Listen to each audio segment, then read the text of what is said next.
ॐ ज्ञानतिमिरस्य ज्ञानञ्जनशलाकया चक्षुरुन्मिलितं येन तस्मै श्रीगुरवे नमः। नमो विष्णुपादाय कृष्णप्रेष्ठाय भूतले श्रीमते भक्तिवेदान्त स्वामिन्निति नामिने। नमस्ते सारस्वती देवे गौरवाणी प्रचारिणे निर्विशेष शून्यवादी पाश्चात्य देशतारिणे। नमो महावदन्याय कृष्ण प्रेम प्रदायते कृष्णाय कृष्ण चैतन्य नामने गौरतुसे नमः। जय श्री कृष्ण चैतन्य प्रभु नित्यानंद श्री अद्वैत गदाधर शिवासादि गौर भक्त वृंद। हरे कृष्णा कृष्ण कृष्ण हरे हरे, हरे राम राम राम हरे हरे। हरे कृष्णा। तो आप सभी भक्तों का हार्दिक स्वागत है आज के श्रीमद् भगवद गीता के इस डिस्कशन में। तो आज हम लोग चर्चा करेंगे श्रीमद् भगवद गीता यथारूप दूसरा अध्याय और श्लोक संख्या 38। तो कल हमने इस श्लोक संख्या 37 पे चर्चा किया था। अतो वा प्राप्स्यसि स्वर्गम जित्वा वा भोक्ष्यसे महीम् तस्मादुत्थिष्ठ कौन्तेय युद्धाय कृतनिश्चयः। इस श्लोक में ये श्लोक जो है भगवान निष्कर्ष के रूप में इस भाग का निष्कर्ष है। ये जो भाग चल रहा है 31 नंबर श्लोक से लेकर के लगभग 48 नंबर श्लोक तक भगवान अर्जुन के क्षत्रिय धर्म बताते हुए प्रेरित कर रहे हैं कि अगर अपने स्वधर्म क्षत्रिय धर्म को स्वधर्म के रूप में भी अगर अर्जुन तुम देखते हो तो भी तुमको इस युद्ध को करना चाहिए और इस युद्ध को करने से हर प्रकार से तुम्हारा कल्याण ही होगा। अगर युद्ध करते हुए हतो हतो मतलब अगर तुम मारे जाते हो तो भी प्राप्स्यसि स्वर्गम, तुमको स्वर्ग की प्राप्ति होगी, और जीत गए तो भोक्ष्यसे महीम्, पृथ्वी में राज्य करोगे। इसलिए तस्मात् देयरफॉर, इसलिए उत्तिष्ठ कौन्तेय, उठो हे कुंती पुत्र उठो और युद्धाय कृत निश्चय, युद्ध में लग जाओ। पूरा कृत निश्चय मतलब है कि पूरा डिटर्मिनेशन के साथ, दृढ़ निश्चय के साथ, बिना अविचल भाव से, बिना विचलित हुए युद्ध में लग जाओ। तो कल हमने ये भी चर्चा किया था कि इस प्रकार से हमारा ये जीवन भी जो है एक युद्ध के तरह, विशेष रूप से जो कृष्ण कॉन्शियसनेस मूवमेंट में, कृष्ण भावनामृत आंदोलन में जो युद्ध कर रहे हैं, जो भक्ति कर रहे हैं, भक्ति के मार्ग में हैं, तो ये भी एक युद्ध के समान ही है। इसलिए प्रभुपाद जी बोला करते थे कि we have open our ISKCON temple in the kingdom of Maya. माया के जगत में, माया के जगत में ये पूरा भौतिक ब्रह्मांड क्या है, माया का जगत है। और इस माया के जगत के बीचों बीच हमने जो है माया के खिलाफ जंग ऐलान किया है। तो ये अपने आप में एक बहुत बड़ा युद्ध है। लेकिन हालांकि ये बहुत महान युद्ध है, बहुत बड़ा युद्ध है, और ये बहुत ही इसमें खतरा है, रिस्क भी है। ऐसा प्रभुपाद जी एक और अन्य लेक्चर में, प्रवचन में बताते हैं कि इस कलयुग में जहाँ पे माया का इतना प्रकोप है, प्रभाव है, इसमें भक्ति जीवन में कोई आगे बढ़ना, स्ट्रिक्टली शक्ति पूर्वक 4 नियम का पालन करना, 16 माला का जप करना, सेवा करना, हर परिस्थिति में भगवान को समर्पण करने का प्रयास करना, ये उस प्रकार से इतना ही कठिन है जैसे रेजर्स ब्लेड, जो ब्लेड होता है उसके जैसे ब्लेड से खतरा होता है कि बहुत ही शार्प होता है। और जैसे जो लोग सेविंग करते हैं तो अगर थोड़ा सा भी इधर उधर हुआ तो फटाक से कट लग सकता है। तो इसी प्रकार से इसमें कोई आश्चर्य नहीं होना चाहिए कि कोई भक्त होते हैं कभी कभी बड़े सीरियसली गंभीर भाव से वो प्रैक्टिस करते हैं, लेकिन कभी कभी उनका पतन हो जाता है। एक बार प्रभुपाद जी से ऐसा कुछ शिष्यों ने प्रश्न पूछा कि क्यों, कुछ रिपोर्टर रहते बाहर के लोग पूछ रहे थे कि आपका कृष्णा कॉन्शियसनेस मूवमेंट इतना प्रभावशाली है, शक्तिशाली है, भक्ति मार्ग, तो ऐसा क्यों है कि कुछ भक्त लोग जो है वो गिर जाते हैं माया में, फिर वापस से चले जाते हैं, अपनी बुरी आदतों में फंस जाते हैं। तो प्रभुपाद जी उनको क्लियर बताते हैं कि आश्चर्य इस बात में नहीं होना चाहिए कि क्यों कुछ लोग जो है वापस से माया में गिर जाते हैं। आश्चर्य तो इस बात में होना चाहिए कि इतना माया का प्रभाव होने के बावजूद भी कुछ भक्त हैं जो दृढ़ता पूर्वक इस भक्ति के मार्ग में टिके हुए हैं, लगे हुए हैं, और वो अपने जीवन को सफल बना रहे हैं। तो ये आश्चर्य की बात है, क्योंकि कलयुग में, वास्तव में कलयुग में ये असंभव है एक तरह से कि कोई पाप से बच सके। लेकिन फिर भी अगर कोई स्ट्रिक्टली आचार्य उपासनम, गीता में भगवान बताते हैं कि आचार्यों का उपासना, आचार्य उपासनम का मतलब होता है कि जो प्रामाणिक आचार्य हैं उनके पद चिन्हों में, उनके दिशा निर्देश में चलते हुए कोई भक्ति मार्ग को स्वीकार करेगा तो निश्चित रूप में वो सफलता पूर्वक इस माया के खिलाफ जो युद्ध है, जंग है, उसको जीत सकता है। अन्यथा ये असंभव है, प्रैक्टिकली ये असंभव है कि कोई व्यक्ति माया से बच सके, विशेष रूप से इस कलयुग में पाप से अपने आप को बचा सके। लेकिन अगर कोई आश्रय लेता है इस्कॉन में, श्री प्रभुपाद जी के आश्रय में रहता है, और प्रभुपाद जी ने इतने सुंदर तरीके से हमको कुछ अलग से हमको इन्वेंट नहीं करना है, बनाना नहीं है। प्रभुपाद जी ने हमको अपने ग्रंथों के माध्यम से शिक्षा तो प्रदान किया ही, लेकिन साथ ही साथ में इतना सुंदर ये ISKCON society, international society for Krishna consciousness, ये एक सोसाइटी स्टेब्लिश करके दिया है हमको, जिसमें बहुत ही व्यवहारिक तरीके से हमको क्या करना है प्रतिदिन, चौबीसों घंटे हम अपने आप को कृष्ण की सेवा में कैसे लगा के रखें, इसका बहुत ही व्यवहारिक तरीके से प्रभुपाद जी दिशा निर्देश हमको करके दे के गए हैं। तो अगर कोई भी भक्त इस पूरी श्रद्धा के साथ इस नियमों का जो प्रभुपाद जी के द्वारा दिया गया है नियमों का पालन करता है, यथा 16 माला का कम से कम 16 माला का जप करना, 4 नियम का पालन करना, और अपनी स्थिति अनुसार जो भी है सेवा देने का प्रयास करना, मंगला आरती अटेंड करना, और प्रसाद ही केवल भगवान को भोग लगा के प्रसाद खाना। इस प्रकार से ये भागवत क्लास नित्यम भागवत सेवया, भागवत का श्रवण करना भक्तों के मुख से, और प्रीचिंग प्रोग्राम करना, बुक डिस्ट्रीब्यूशन करना, इस प्रकार से अनेकों प्रकार की सेवाएं हैं, कृष्णा भावना भावित कार्य है प्रभुपाद जी दिए हैं, जिसके मदद से बड़ी आसानी से कोई भी व्यक्ति अपने आप को बचा सकता है। लेकिन एट द सेम टाइम उसी समय अगर कोई अपने हिसाब से, अगर अपने खुद के प्रयास से सोचे कि मैं अपने आप को कलयुग के प्रभाव से बचा सकूं, तो असंभव है ना। देखिए कल हम लोग चर्चा कर रहे थे कि एक अजामिल जो कि कलयुग में नहीं था, अजामिल तो किसी द्वापर त्रेता सतयुग में था, और उसने केवल एक एक जो है अभद्र दृश्य देखा था कि किस प्रकार से एक शूद्र और शूद्राणी गलत प्रकार से संग कर रहे हैं जंगल में, और वो तो फल फूल लेने के लिए गया था पिताजी के आदेश पे। तो एक दृश्य को देख करके उसका मन इतना विचलित हो गया कि उसका पतन हो गया। अब कलयुग में तो देखिए ऐसे दृश्य तो हर सड़क, प्राय हर सड़क में है, बिलबोर्ड में है, और वो उतना बाहर भी निकलने का जरूरत नहीं है। आजकल तो एंड्रॉयड फोन के अंदर ही सब कुछ डाल दिया है। तो कितनी आसानी से माया जो है किसी को प्रभावित कर सकती है, लोग माया में गिर सकते हैं। लेकिन फिर भी जो दृढ़ता पूर्वक प्रभुपाद जी की शिक्षाओं का पालन करते हैं तो वो आसानी से बच सकते हैं। इस प्रकार से ये जंग है, तो हालांकि ये जंग है, लेकिन जो भी करेगा दृढ़ता पूर्वक भक्ति आचार्यों के दिशा निर्देश अनुसार तो सफल जरूर होगा।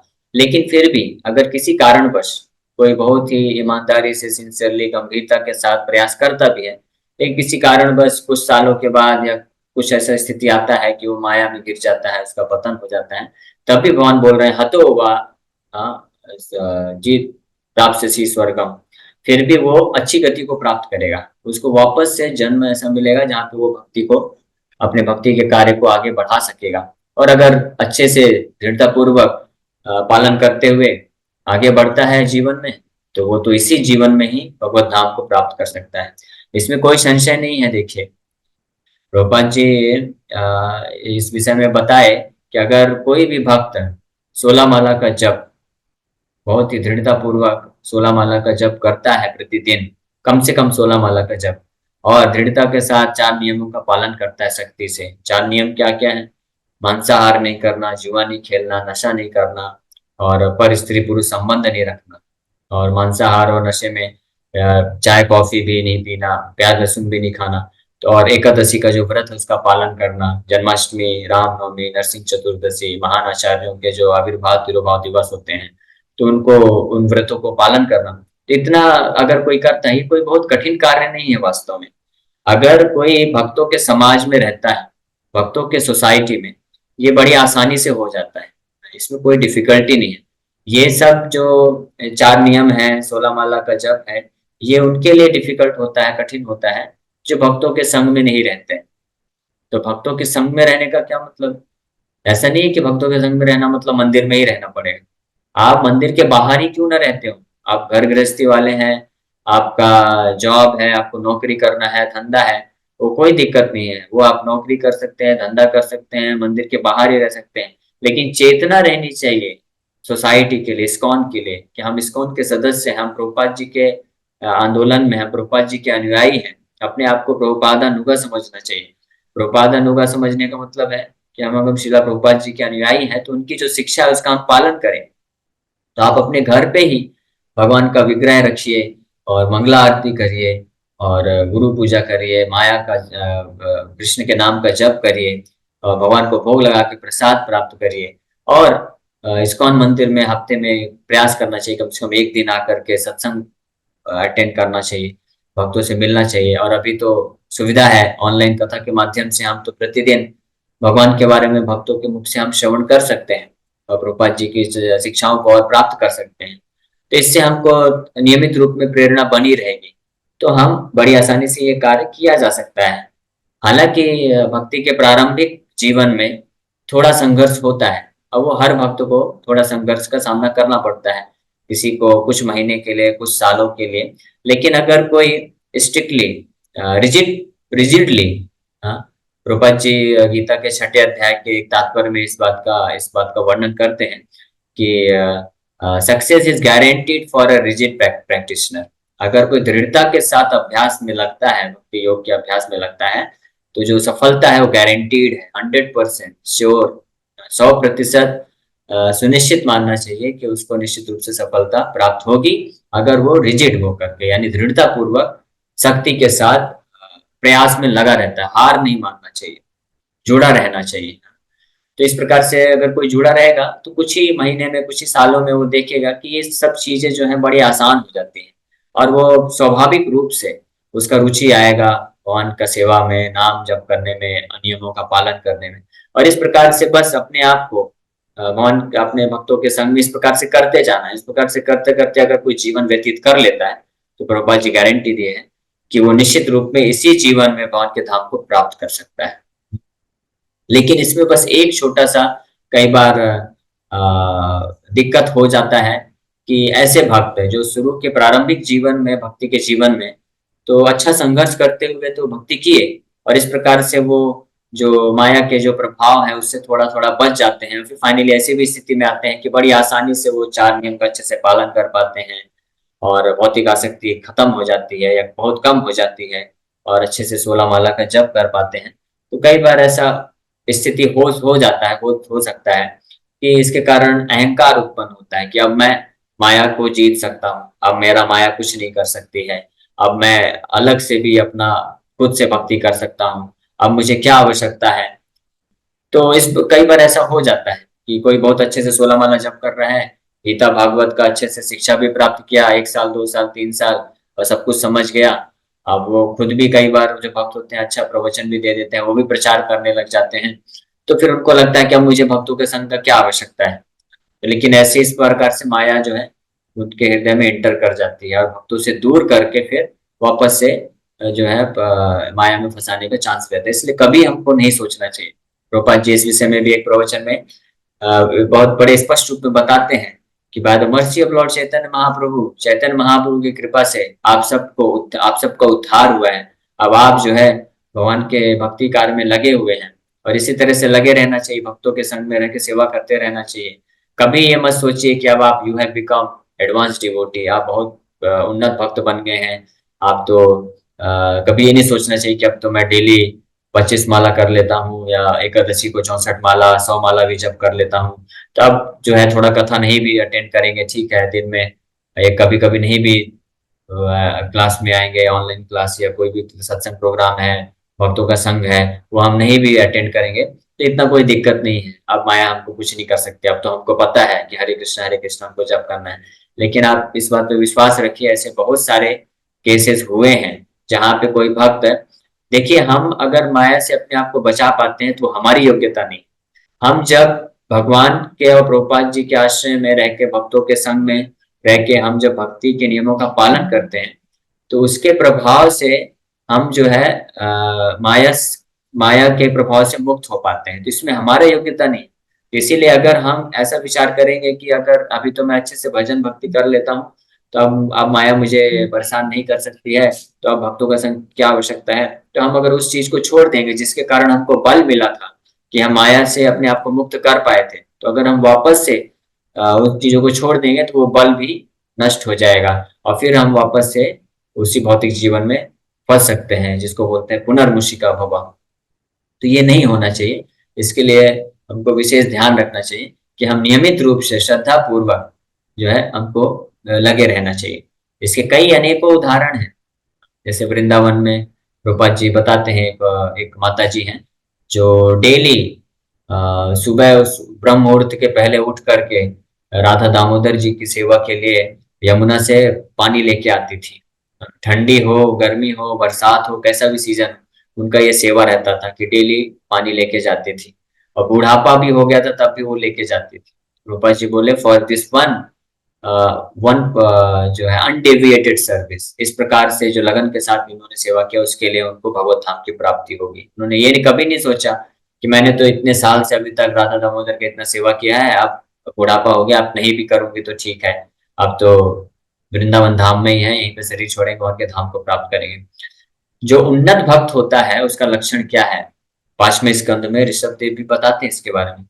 जो जितना भक्ति में उन्नति करता है ना, वो उतना उसका लक्षण होता है कि वो उतना बिल्कुल भी चांस नहीं देना चाहता है कि वो माया में गिर पाए। अपने आप को कभी भी भक्तों के संग से दूर नहीं रखता है। जो जितना उन्नत होता है वो और उतना इच्छा करता है कि मैं हम भक्तों का संग प्राप्त करें। और भक्तों का संग प्राप्त करने का मतलब है कि भक्तों के मुख से हम सुने, भगवान का कथा सुनने का अवसर प्राप्त हो, तो उतना वो और तत्पर होता है, ललायित रहता है। और जो जितना नियोफाइट यानी नौ शिक्षा होता है, कनिष्ठ अधिकारी भक्त होता है, उसको उतना ही बार बार ये प्रिंट ऐसा लगता है कि हम अभी बहुत प्रकृति करके एडवांस हो गए हैं, तो शायद हमको अभी आवश्यकता नहीं है कथा सुनने की।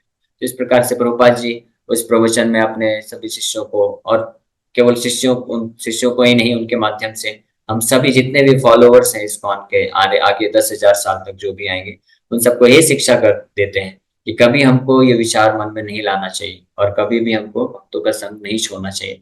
और इस प्रकार से अगर हम जुड़े रहेंगे, लगे रहेंगे, तो निश्चित रूप में इसी जीवन में हम इस माया के प्रति जो जंग है उसको जीत करके भगवान के धाम को प्राप्त कर सकते हैं। यहाँ पे अर्जुन के माध्यम से हमको ये शिक्षा मिल रही है। भगवान बोले तस्माद उत्तिष्ठ कौन्तेय युद्धाय कृत निश्चय, इसलिए हम सबको उत्तिष्ठा, उत्तिष्ठा मतलब जागृत हो जाना चाहिए या उत्साह के साथ खड़े हो जाना चाहिए। लेजी यानी आलस छोड़ देना चाहिए। हाँ? और क्रेजी, आज प्रभु जी बता रहे थे कि इस्कॉन में लेजी और क्रेजी नहीं बनना चाहिए। लेजी का मतलब है कि माला जप करने में, भगवान के भक्तों का संग करने में, कथा सुनने में कभी ये नहीं लाना चाहिए मन में कि अभी बहुत हो गया, अभी हम नहीं करेंगे तो भी चलेगा, 1-2 दिन जब नहीं किए तो भी इतना टेंशन नहीं। नहीं, लेजी नहीं बनना चाहिए, एक्टिव रहना चाहिए। और क्रेजी का मतलब होता है कि अपने मन के हिसाब से कुछ कुछ करना, नहीं, कभी भी ये मान भाव नहीं आना चाहिए। जैसा आचार्यों ने बताया है, जैसा प्रभुपाद जी ने हमको शिक्षा दिया है, उसको हमको पूरा प्रयास करना चाहिए कि यथारूप हम पालन करने का कोशिश करें, तब हम क्रेजी नहीं रहेंगे। और इस प्रकार से सही तरीके से जब करेंगे तो निश्चित रूप में सफलता जो है वो गारंटीड है, इसमें कोई संशय नहीं। तो अब अगले श्लोक में भगवान अर्जुन को फिर से वही जो 37 नंबर श्लोक में जो निष्कर्ष वाला, निष्कर्षतः भगवान यही बोले कि तुम युद्ध करो अर्जुन, कृत निश्चय, पूर्ण निश्चय, दृढ़ निश्चय के साथ उठ करके युद्ध करो, चाहे हारोगे जीतोगे तुम्हारा भला ही होगा। अब अगले श्लोक में, जो आज का श्लोक है, इसमें भगवान बता रहे हैं 38 नंबर श्लोक में कि ये युद्धाय कृत निश्चय, कि पूरी तरह से डिटर्मिनेशन, दृढ़ निश्चय के साथ युद्ध करने पर भी बहुत सारी समस्याएं आएंगी। उन समस्याओं को ज्यादा ध्यान न देते हुए भी फिर भी लगे रहना चाहिए। सुख दुखे समय कृत्वा लाभ लाभो जया जय, ततो युद्धाय युज्यस्व नैवं पापम अवाप्स्यसि। Do thou fight for the sake of fighting, without considering happiness or distress, loss or gain, victory or defeat, and by so doing you shall never incur sin. तो भगवान बोल रहे हैं कि सुख दुखे समय कृत्वा, चाहे सुख आए जीवन में या दुख आए, ये सब में समान रहते हुए। समय कृत्वा का मतलब क्या है? समय कृत्वा का मतलब ये नहीं है कि सुख है तो उसको नष्ट कर दो, दुख है तो उसको नष्ट कर दो, वो हम कर नहीं सकते। हमारे भाग्य के अनुसार जो सुख आना लिखा है वो आएगा, जो दुख आना लिखा है वो आएगा। लेकिन समय कृत्वा का मतलब है कि उस परिस्थिति में चाहे बहुत सुख आए या बहुत दुख आए, उसमें हमको समान बने रहना चाहिए। समान बने रहना चाहिए मतलब हमारा जो कर्तव्य है भगवान के प्रति साधना भक्ति करना, उसको नहीं छोड़ना चाहिए, वो कंटिन्यूअस चलते रहना चाहिए। 16 माला का जप, ऐसा नहीं कि बहुत सुख आ गया तो उस सुख को सेलिब्रेट करने में, उसको उसका त्योहार मनाने में हम इतना बिजी हो गया कि प्रभु जी समय है, हम भूल ही गए कि माला भी जप करना है ना। या दुख आ गया तो इतना ज्यादा मन डिस्टर्ब हो गया कि माला प्रभु जी हाथ में उठा ही नहीं पा रहे थे, जप नहीं हो पा रहा था। तो ऐसा नहीं, चाहे बहुत सुख आए या बहुत दुख आए, उस हर परिस्थिति में हमको समभाव रहने का मतलब क्या है, वो ये है कि हम हर परिस्थिति में अपना जो आध्यात्मिक कर्तव्य है, विशेष रूप से भगवान का भजन, भगवान के नाम का जप, भगवान के का कथा का श्रवण, भक्तों का संग, भगवान का सेवा, ये नहीं त्यागना चाहिए। फिर दूसरा, लाभ लाभ हो जया जय हो, चाहे लाभ कुछ प्राप्त हो या लाभ ना प्राप्त हो। ये भौतिक लाभ और अलाभ की बात की जा रही है कि चाहे भौतिक रूप से हमको कुछ लाभ दिखे या कुछ हानि दिखे, तो उस स्थिति में भी अपने आध्यात्मिक कर्तव्य का त्याग नहीं करना चाहिए। जया अजया, जया और अजय भी, ये भी भौतिक रूप से, भौतिक रूप से कई बार या तो लगे कि हाँ हमको जय मिल रही है, जय जयकार हो रही है, बहुत सम्मान बढ़ रहा है, या भक्ति करते करते कई बार ऐसी भी स्थिति आएगी कि आपको अपमान सहना पड़ेगा, अजय हो जाएगी यानी पराजय, अपमान सहना पड़ेगा, कोई निंदा कर देगा कि आप बड़ा भक्ति करते हैं और देखो क्या है, ये ऐसा ऐसा। तो कई लोग ऐसे मिलेंगे, विशेष रूप से जो बाहर के भौतिकवादी लोग हैं जो नहीं समझते हैं, तो कई बार आपको पॉइंट आउट करेंगे। जब आपके जीवन में मान लीजिए कुछ विकट परिस्थिति आती है, कुछ दुख आता है ना, या आपने कुछ विशेष रूप से जैसे कोई गृहस्थ भक्त है तो उसने को उसका कुछ जॉब चला गया या कुछ धंधा है वो अच्छे से नहीं बढ़ रहा है, तो ऐसी परिस्थिति में जो भौतिकवादी लोग होते हैं वो यही बोलेंगे, ताने मारेंगे, कर लिया 16 माला जब, बहुत बहुत जाते थे इस्कॉन मंदिर, देख लिया परिणाम, यही है तुम्हारे भगवान का भक्त, यही तुम्हारा भक्ति है भगवान के प्रति, यही रिजल्ट है। या कभी कई बार किसी सगे संबंधी का मृत्यु हो जाता है। इस प्रकार से जया जयो लाभ लाभ, ये अलग अलग परिस्थिति में तो कभी आपको जय मिलेगी, कभी पर अपमान सहना पड़ेगा। तो हमको समझना चाहिए कि इसका भक्ति से कोई संबंध नहीं है। हमारे जीवन में जो भौतिक लाभ आता है या भौतिक हानि होता है या भौतिक रूप से हमारी जय जयकार होती है या कई बार पराजय अपमान मिलता है, तो हमारे कर्म के अनुसार है, भौतिक कर्म के अनुसार है। वो आप भक्ति नहीं भी करेंगे तो भी वो आपके जीवन में आने ही वाला है। बल्कि उल्टा भक्ति करने से जो हानि होता है वो कम कर देते हैं भगवान, उसका पैकेज छोटा कर देते हैं, और जो अपमान होता है, इंसल्ट होता है, वो कम कर देते हैं। जैसे एक बार एक शिष्य प्रभुपाद जी के किचन में भगवान के लिए भोग बना रहे थे, तो सब्जी कट करते करते उनका उंगली कट गया। तो प्रभुपाद जी के पास गए, बोले कि मैं तो कृष्ण के लिए सब्जी काट रहा था, मेरा उंगली क्यों कट गया। प्रभुपाद जी बोले आपका हाथ कटने वाला था, लेकिन क्योंकि आप भगवान के लिए सेवा कर रहे थे, इसलिए वो जो है भगवान कम करके उसको केवल उंगली काट करके आपके कर्म को खत्म कर दिए। तो आपको तो बल्कि और धन्यवाद देना चाहिए भगवान का। जीवन में तो पता नहीं और क्या क्या हो सकता है हमारे, और होता ही है। कई लोग है भौतिक संसार में, देखिए जो भगवान का भक्ति नहीं कर रहे हैं तो उनके जीवन में कैसी कैसी स्थिति आती है। अगर आप, ये गारंटीड है, आप चाहे रिसर्च कर सकते हैं, अगर आप रिसर्च करिए, ये कोरोना काल में लगभग 2 साल कोरोना रहा, तो आप रिसर्च करिए कि कौन लोग इसमें ज्यादा परेशान हुए, कौन लोग ज्यादा दुखी थे, किनको ज्यादा कष्ट मिला, किनको ज्यादा हानि हुई। तो आप पाएंगे जो भौतिकवादी व्यक्ति थे, जो भगवान की भक्ति नहीं करते थे, उनको ज्यादा कष्ट हुआ, उनको ज्यादा दुख मिला और उनको ज्यादा हानि हुई। और जो भक्ति में लगे हुए थे उनको भी प्रभाव तो पड़ेगा ही, क्योंकि कोरोना आया था, महामारी थी तो सबके लिए है।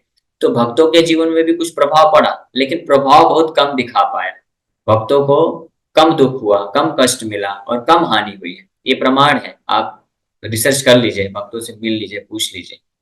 विशेष रूप से बल्कि उल्टा ये हुआ कि भक्तों का और ज्यादा भक्ति बढ़ गया, क्योंकि कोरोना के टाइम पे कुछ सब समय मिल गया ज्यादा, तो बहुत सारे भक्त लोग और जो तो 1 माला 2 माला 4 माला 6 माला करते थे तो 16 माला पे आ गए। कुछ भक्त लोग तो इसका फायदा उठा के 64-64 माला डेली करते थे और घंटों घंटों भागवत पढ़ लेते थे। तो उल्टा फायदा ही हुआ।